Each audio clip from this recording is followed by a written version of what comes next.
She saw him before he saw her. That was the thing about it. She had 8 years of practice recognizing the back of his head, the exact way he carried his shoulders, the particular stillness he had when he was listening to someone he found interesting.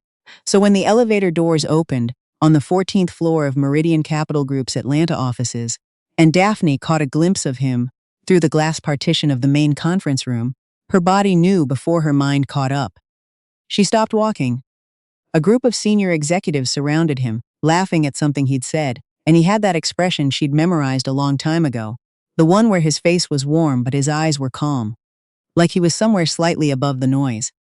He looked older, of course he did. He looked like the boy she'd known had been poured into a man she didn't fully recognize yet. In her hand was a folder of quarterly reports. She was supposed to be walking to her department head. Instead, she stood in the hallway, completely still, and watched Elias Hayes talk to people who had no idea who he was to her, no idea what she'd carried. She turned around and walked back the way she came. Daphne had grown up in a house that taught her, early and without apology, what it felt like to be unwanted in your own home. Her mother's name was Roberta, and when Roberta married Arthur and moved into his family's house in Macon, she did it with the kind of quiet courage that people who are in love sometimes mistake for security. Arthur's mother, Daphne, always called her by her first name, Odessa, never grandmother, because some titles had to be earned, had never accepted Roberta. Not for any particular reason, just because Roberta had come from a family with less land, less money, and more warmth, and Odessa read that as an insult. Arthur worked long contracts out of state. He'd come home for a few days at a time, and while he was there the house was bearable. When he left it wasn't. Daphne remembered being 5 years old and watching Odessa take a box of cornbread her mother had made for the school bake sale and walk it next door to give to the neighbors without asking. Just took it. She remembered her mother going still in the kitchen doorway, not crying, just going very still. There was the money too. Arthur always left cash for Roberta before he drove back out. Odessa knew where it was hidden. She took what she needed and what she wanted, and when Roberta said anything about it, the whole block heard Odessa's response. The worst time was in February, when Daphne was 6. Odessa had wanted the grocery money for Daphne's aunt's car fund. Roberta refused. The argument that followed ended with Odessa throwing a stack of bills into the yard and screaming things that, years later, Daphne could still hear clearly if she let herself. Roberta knelt in the grass and collected every bill while Odessa stood over her. Daphne had knelt beside her mother and helped. That was the image that stayed with her the longest. The two of them on their knees in that yard together, the neighbors watching from behind their curtains. 3 days after Arthur came home from that trip and found out what had happened, they were packed. Roberta's parents lived in Savannah, and that was where they were going. Odessa cried and accused and demanded. Arthur said very little. He put Daphne on his shoulders and carried their bags to the car, and the only thing he said before he pulled out of the driveway was so quiet Daphne almost missed it. I should have done this 2 years ago. Savannah suited them. Roberta's parents, Grandpa Jerome and Grandma Bea, had a small bakery 3 blocks from a private college, and they'd been renting the 2 rooms above it to students for as long as Daphne could remember. It wasn't much money, but it was steady, and the steady kind turned out to matter more than the other kind. For a long time after they arrived, Roberta wasn't quite herself.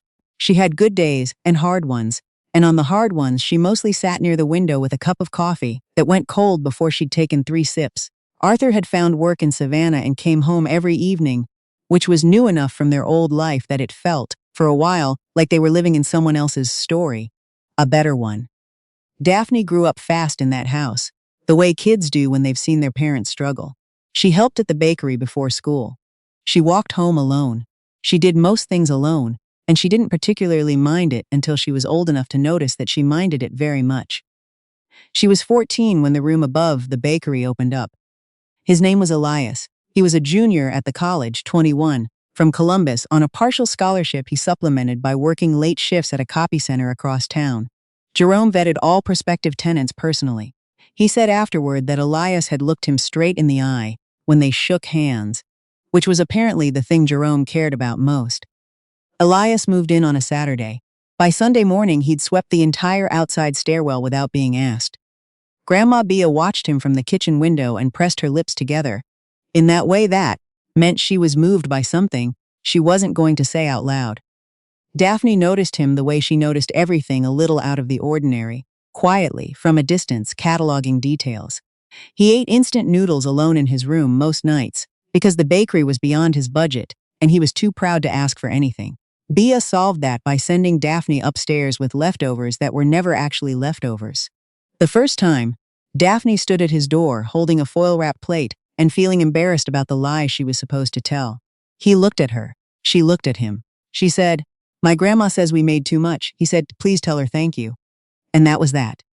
He started coming to the bakery after that. Not often, but sometimes. The tutoring started because of her grades. Daphne had never been a bad student, exactly. She was a distracted one. She'd rather be helping at the bakery or reading whatever she'd found at the library than working through algebra. Her father, in a very calm and very firm voice, explained that this was not a sustainable arrangement, and could Elias please consider helping her catch up. Elias agreed reluctantly after 3 conversations. She found out later it was because he didn't want to feel like he owed them anything, but he agreed. He was a different kind of teacher. He didn't explain so much as wait for her to figure things out, which she found infuriating until she noticed she was actually figuring things out. He was patient in a way that felt almost lazy, until you noticed he never missed a detail. When she lost focus, he'd tap the desk twice with his pen, not to scold her, just to bring her back. She called him old man because he was 7 years older, and it visibly annoyed him. He called her trouble because she was a little. It became their language. She asked him once what he thought she should do with her life. He considered it for a long moment, which was his way, and then he said, "Finance. You have a head for numbers whether you know it or not." She shrugged. She wasn't sure she agreed. When her bike broke that spring, he started driving her to school on his way to class. It was out of his way, but he did it without making anything of it. She sat behind him on the seat of his old 10-speed and held on and watched Savannah go by in the early morning light. He always smelled like clean laundry. She committed that detail to memory, without knowing why she was doing it. One evening in June, after her final exams, he took her to the riverfront. He bought shrimp from a street vendor, and they sat on a bench while the water turned gold. He bought her a small notebook at a stationery shop nearby, dark blue, her initials embossed in gold on the cover. "For all the things you're going to think of," he said. She'd slipped away from him long enough to buy him the exact same one. When she gave it to him on the walk home, he opened it and laughed. The quiet, surprised kind of laugh that she'd had to work hard to get out of him before. He tucked it into the inside pocket of his jacket and didn't say anything else about it. But she noticed he kept touching that pocket on the way back. The way people do with things they're afraid of losing. He left at the end of August. She woke to find his room empty. His things were still there, mostly. Just him, gone. He'd slipped a note under her door. His mother had collapsed overnight. He had to get back to Columbus. He didn't know when he'd return. He'd written his phone number at the bottom. She called it 4 times over the following month, disconnected. She found his old textbooks in the closet when she finally made herself clean out the room. Everyone was covered in his notes. Underlined passages, margin questions, small stars beside things he'd wanted to remember. He'd left them for her deliberately. There was a note on top in his handwriting. These might be useful. Finance textbooks, the same subject he'd told her to study. She kept them. She kept his old bike, too, patched the tire, and rode it to school for the next 4 years. 8 years is a long time to carry something in silence. Daphne graduated from Savannah State with a finance degree and a practical understanding of how long hope could outlast logic. She dated twice, briefly, and both times it felt like doing something that required a permission she hadn't given herself yet. She didn't examine that too closely. She moved to Atlanta at 24 after months of applications and rejections, and one part-time bookkeeping job that barely covered her rent. Meridian Capital Group had been the long shot. She'd submitted her resume half convinced she was wasting the postage. 3 days later they called her in. She took the bus, sat in the waiting room next to people in better suits, and tried to remember everything Elias had ever told her about keeping her voice steady when she was nervous. She got the job. She didn't know why.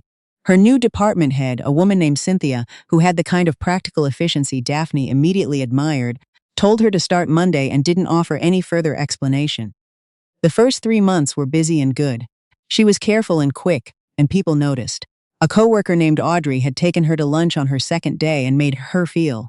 For the first time since moving to Atlanta, like she might belong somewhere. Audrey was bright and funny, and a year older than Daphne, and they fell into an easy rhythm of shared coffee runs and Tuesday lunches, and the kind of casual warmth that can feel, when you're lonely in a new city, like a lifeline. Everyone talked about the new director. He'd come from the London office. He'd restructured 3 departments before most people learned his name. He was young for the title, apparently. Nobody had met him yet.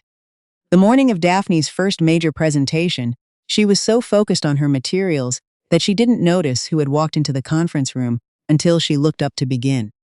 Elias was sitting at the head of the table. She had exactly 2 seconds to process this before Cynthia said her name. She presented. She didn't know how. She kept her eyes on the documents and the screen and the window behind the last row of chairs and everywhere except the center of the table, where he sat with one hand resting beneath his chin watching.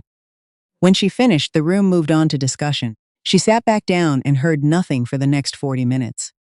Afterward, as people filed out, she heard him ask Cynthia quietly, "Is she new?" 3 words.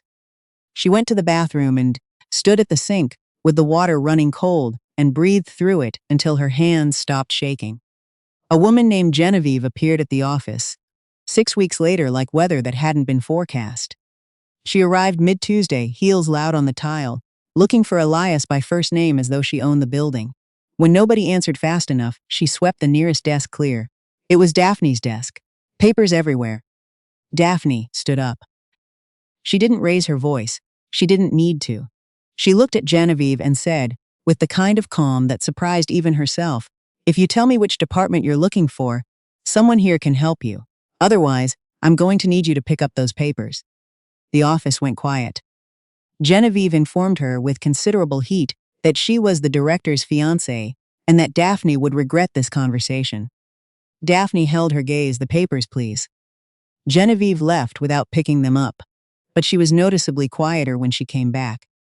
The strange thing about Elias was that none of it felt the way Daphne had imagined it would. She'd pictured, in the years she'd spent carefully not letting herself picture things, that seeing him again would be explosive. A scene. Some clarifying moment that would burn through everything at once. Instead, it felt like water finding a crack she hadn't noticed. He appeared in small ways. He left coffee on her desk when she was working late without saying a word about it. He adjusted the air vent above her workstation one afternoon when the cold was making her miserable, and she hadn't mentioned it to him, hadn't mentioned it to anyone. He remembered exactly how she took her coffee. She had never told him. And then there were the textbooks. She came in one morning to find a finance reference book sitting on her desk. No name, no note. Pages marked in pencil. The system was the same as his old books, the same way of starring important passages, the same margin questions. A different hand, newer, but the same method. She sat with it for a long time before putting it in her bag. She was drafting her resignation letter when Audrey stopped talking to her. It happened gradually and then all at once. Emails left unanswered. Lunch plans that dissolved without explanation. The warmth simply drained away, and what replaced it was something Daphne couldn't name. Not quite hostility, just a careful absence where a friend used to be. The company retreat was at a lodge in the North Georgia mountains. 2 nights, team building, a welcome dinner. Daphne packed light and planned to be professionally pleasant and largely invisible. On the second evening, Audrey found her near the outdoor fire and held out a glass of wine. "I want to clear the air between us," Audrey said. Daphne didn't want to fight. She took the glass. An hour later, she couldn't feel her hands properly, and the path back to her room had become the longest corridor she'd ever walked. She was burning up from the inside. She found a door, number 1 and 12. She was almost certain that was hers, got inside, and locked it before the man she'd noticed following her down the hallway could get any closer. She didn't remember much after that, but she remembered a voice, steady and low, close to where she was, saying her name, not Ms. Calloway, not the professional version, just Daph, the way he used to say it, like the second syllable was an afterthought he'd decided to keep anyway. She remembered a hand over hers. She woke to daylight coming through unfamiliar curtains, every muscle in her body aching. Elias was sitting in the chair by the window. He'd been there all night. His jacket was draped over her shoulders. She sat up slowly. "This isn't my room." "No," he said. "It's mine. Your room is 211. You got turned around." She looked at him. He looked back at her. 8 years, all of it, was somewhere in that look. "Something was in your drink," he said very quietly. I'm looking into it. Security footage confirmed it within 24 hours. The glass Audrey had handed her. The man in the hallway had been no accident. Elias had both of them removed from the property by the following afternoon, and Audrey's employment terminated before the retreat buses left for Atlanta. Daphne found Audrey in the parking lot, loading her car, and stood in front of her. "We were friends," Daphne said. Audrey stopped what she was doing. She looked at Daphne for a long moment, and then the pretense left her face entirely, like something she'd been holding up for months and finally set down. "You walked in here 3 months ago," Audrey said, "and within a week you were on the Hargrove project. That project was supposed to be mine. I'd been working toward it for 2 years." Her voice was flat and tired, the anger already spent. "And then you moved to the director's floor. And then everything else. And somehow you're always just in the middle of it all." She zipped her bag. "I don't know how to explain to you what it feels like to watch someone receive things easily." "It wasn't easy," Daphne said. "It looked easy from where I was standing." Audrey got in her car and drove out of the lot without looking back. Daphne stood there for a long time. She was heartbroken, and she knew she had every right to be furious, and she simply could not find the fury anywhere inside her. What she found instead was grief, the particular kind that comes from losing something you thought was solid and finding out it had been hollow the whole time. Back in Atlanta, she wrote her resignation letter and submitted it directly to Elias. He called her into his office within the hour. The resignation letter was on his desk, and beside it, something else. A small notebook, dark blue. Her initials embossed on the cover in gold, faded now, the leather soft and worn at the edges from years of handling. She had given him the twin of hers at the Savannah riverfront when she was 14 years old, and here it was on his desk in Atlanta, 11 years later. She couldn't speak for a moment. "You knew," she said, not a question. He nodded. He didn't look away from her. "Tell me," she said, "all of it." So he did. His mother had coded that August night, 6 hours after he'd gotten the call. By the time he reached Columbus, she was stable but barely. A man had been waiting at the hospital. His father, who had never officially claimed him, from a family that had made clear 2 decades earlier they had no interest in doing so. But his father's wife hadn't been able to have children, and now his father himself was sick, and he wanted to do something right before he ran out of time to do it. The offer was straightforward. His mother's medical bills, paid in full, plus a funded path through graduate school and into the industry, in exchange for Elias going with him and learning the business properly. There were conditions. One of them involved limiting contact with his old life during the transition. He'd lost her number the night his mother coded. He'd looked for her. He said this plainly, without asking her to give him credit for it, and what he'd found was a gap where she should have been. By the time he had the means and the freedom to search properly, years had gone by. He'd been afraid to find her and discover she'd moved on and was genuinely happy, and had simply let the memory of him become something quiet and occasional. He acknowledged quietly that this was a cowardly reason not to try harder. When her application came across his desk in Atlanta, her name had stopped him completely. He'd hired her himself. "I told myself I'd give you time to find your footing," he said. "That I'd wait for the right moment to say something." He was quiet for a second. "I don't think I was ever going to find the right moment. I think I would have kept waiting until one of us left." Daphne picked up the notebook. She opened it. His handwriting, young and a little uneven, from 11 years ago, for Daphne, "So you don't forget to become who you already are." She thought about the textbooks with the marked pages she'd studied all through college.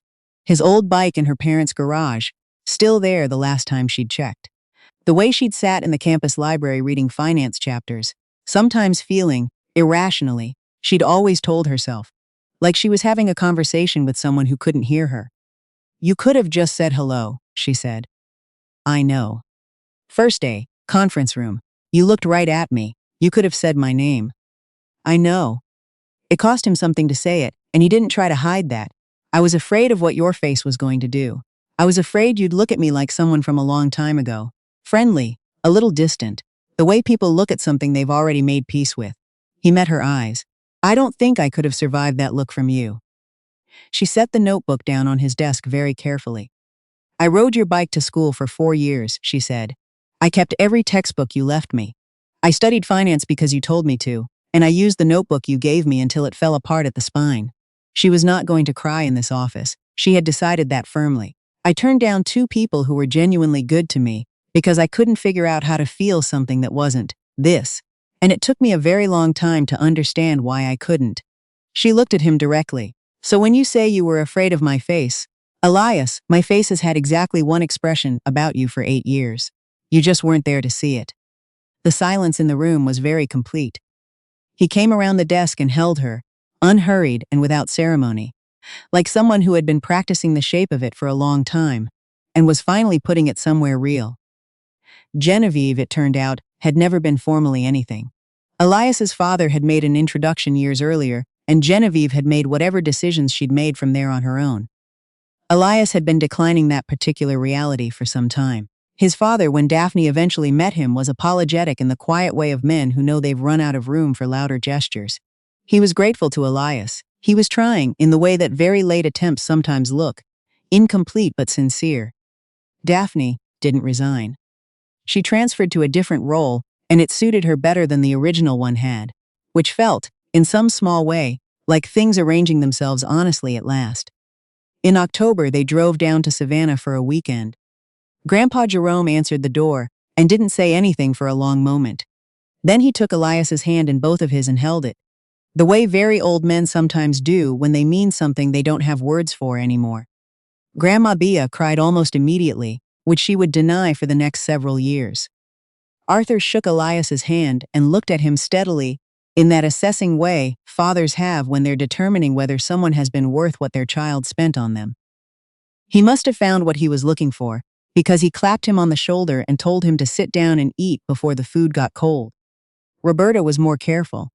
She watched Elias through dinner, the way he listened, the way he helped clear plates without being asked, the way he looked at Daphne when Daphne wasn't looking back. After dinner, when Elias had gone outside with Arthur and Jerome, Roberta held Daphne in the kitchen and said, in a low voice, "Just make sure he sees you, all of you, not only the parts that are easy." "He's already seen the hard parts," Daphne said. He stayed anyway. Her mother held her tighter for a moment. "Okay," she said finally. "Okay." The proposal happened on a Tuesday evening in November, back in Savannah, on the riverfront bench, where they had once eaten shrimp and bought matching notebooks, and carefully not said the true thing they were both thinking. The old tree was still there. Most of its leaves had fallen by then, but a few were still coming down, the slow, unhurried kind of falling that happens when the weather has gone gentle. Elias got down on one knee and started to say something he had clearly been rehearsing, and Daphne said yes before he was halfway through it, because she had known for a very long time what her answer would be, and saw no reason to make him finish the sentence in suspense. He laughed, surprised, which made her laugh, and they stood there together in the November air beside the water, while the last few leaves came down around them. Some loves arrive like a door flying open, immediate and loud and impossible to ignore. Daphne's had been different. It had been slow and quiet and persistent, wearing down everything in its path not through force but through time. She had waited 8 years, and she had grown into herself while she was waiting, and neither of those things turned out to be wasted. The waiting had made her. The growing had made her ready. And Elias, she understood now, had been doing the same thing, just from a little farther away, for a little longer, and with considerably more fear, which was something she had already forgiven, because she knew better than most what it cost to carry something alone for so long, that you almost forgot it was still there. He slipped the ring on her finger and stood up, and Savannah went right on existing around them, entirely indifferent and absolutely perfect, exactly as it should.